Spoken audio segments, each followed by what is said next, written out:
मिटाने का काम किया जा रहा है, और आप लोग हाथ पे हाथ धरे से मिटाने दे रहे हो। और आप तो क्या कर रहे हो, आप जो त्योहार है उसको आप मान रहे हो, मना रहे हो बड़े धूमधाम से। त्योहार यानी कि तुम्हारी हार। जरा इस शब्द को भी तो गौर कीजिए। त्योहार का अर्थ होता है तुम्हारी हार, और हार का हम जश्न मनाते हैं। और किसके हार का? हमारे पूर्वज, हमारे बाप दादा के बाप दादा की हार का ये जश्न मनाते हैं। हमारे अतीत में जो संघर्ष करने वाले लोग थे, हमारे पूर्वज लोग, छल कपट से मार कर फिर आज उन्हीं का त्योहार बनाकर आप लोगों से मनवा रहे हैं। मैंने देखा है हर जगह क्षेत्रों में ST SC, दलित आदिवासी लोग बड़े धूमधाम से चीजों को मनाते हैं। होली, दिवाली। दिवाली पर क्या हुआ था? दिवाली किसकी है? महात्मा बुद्ध की दिवाली। होली हमारी एक आदिवासी लड़की, हमारी बहन कहो चाहे हमारी माँ कहो, हमारी पुरखा, वो होली जिसको बेरहमी से मारा गया, उसको जलाया गया, क्योंकि वो सच्चाई की आवाज उठाती थी, नारियों के खिलाफ बोलती थी, वो सत्य की ओर बढ़ रही थी, संघर्ष कर रही थी। इसीलिए उसको बीच चौराहे पे खड़ा करके आग में ढकेल दिया, जला दिया होली को। और उसी होली पर आप लोग अपना त्योहार मनाते हो, धूमधाम से मनाते हो, खेलते हो, कूदते हो। पर शोक कोई नहीं मनाता है कि आखिर हमारी बहन, हमारी माता, हमारी वो पुरखा, वो महारानी, वो होलिका रानी, बेरहमी से उसकी हत्या कर दी, जला दिया गया उसको। कोई नहीं रोता उसके लिए आज। ऐसे ही कई राजा हुए जिसको बार बार करके हराया गया। हमारी धरती पर ऐसे ही राजा हुआ करते थे जिसको छल कपट करके हराया गया, बहुत बेरहमी से उनको मारा गया। और आज रक्षाबंधन जैसे पर्व को भी आप अच्छे से मनाते हो, त्योहार को, यानी कि तुम्हारी हार। रक्षाबंधन के दिन भी ऐसा ही हुआ था। आर्यों के आर्यों ने छल किया, छल कपट से मार दिया गया। राजा बलि की हत्या कर दी गई थी, बहन बनाया झूठ मूठ का, और उस बहन के हाथों मरवा दिया गया था राजा बलि को। ऐसे हमारे हमारे मूल निवासी सभी राजाओं को इस तरह से मारा गया, काटा गया, छल कपट से। और आज आप लोग बड़े खुश होकर सब कुछ मनाते हो, त्योहार यानी तुम्हारी हार मनाते हो। शब्दों का नाम भी अच्छा दे दिया है, तुम्हारी हार। त्योहार यानी तुम्हारी हार। तुम्हारी हार का तुम ही जश्न मनाओ, ऐश करो, आराम करो, पैसे उड़ाओ, बस यही खेल खत्म कर दिया।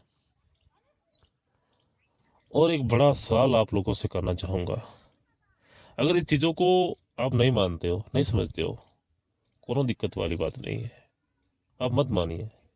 पर एक बात मैं आप लोगों से कह देना चाहता हूँ, कोई भी त्योहार हो हमारे भारत के अंदर, कोई भी त्योहार हो, उस त्योहार को आप समझिए पहले, उस त्योहार के अतीत में जाइए। वो त्योहार कब शुरू हुआ था, और ऐसा क्या कारण रहा होगा जो वो त्योहार शुरू हुआ होगा। आप पड़ताल कीजिए, जांचें कीजिए, रिसर्च कीजिए। आपको नतीजे मालूम चल जाएंगे कि आखिर उस समय ऐसा क्या घटना हुआ था, उसकी वजह से आज जो है त्योहार चला आ रहा है। आज आप कोई भी त्योहार उठाते हो और फटाक से आप उसको मनाना शुरू कर देते हो। कल क्या है? होली है, और भाई होली का है तो चलो हम कुछ सामान ले आते हैं मार्केट से और लाकर फिर कल हम होली मनाएंगे।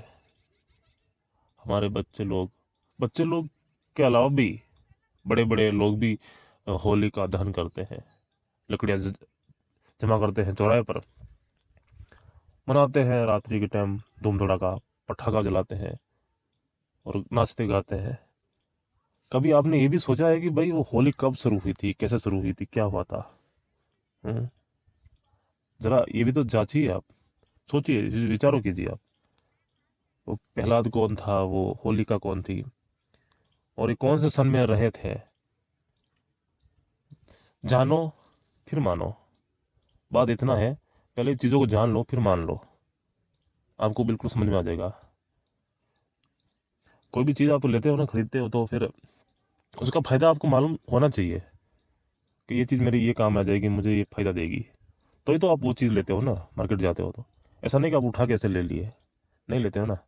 कोई भी चीज़ हो, जैसे बाइक हो गई, मोबाइल हो गया, घर के कोई भी सामग्री होगी ऐसी, तो उन चीज़ों के बारे में आपको मालूम होता है कि ये चीज़ हमारा वो काम आ जाएगी और ये चीज़ों की मुझे ज़रूरत है, तभी तो वो चीज़ आप लेते हो ना, वरना क्यों लोगे?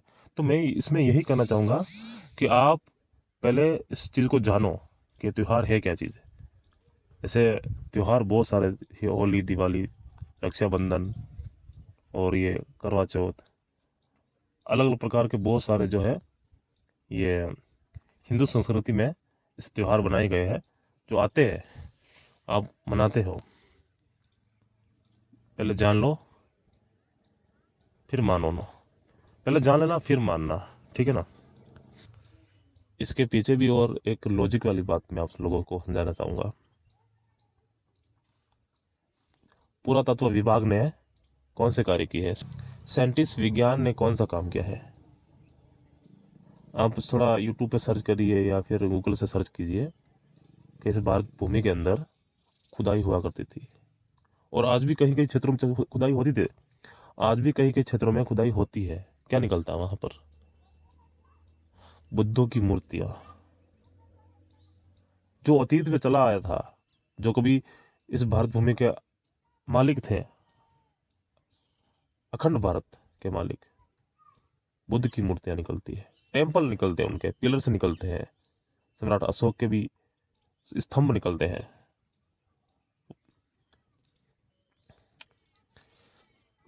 स्तूप निकलते हैं।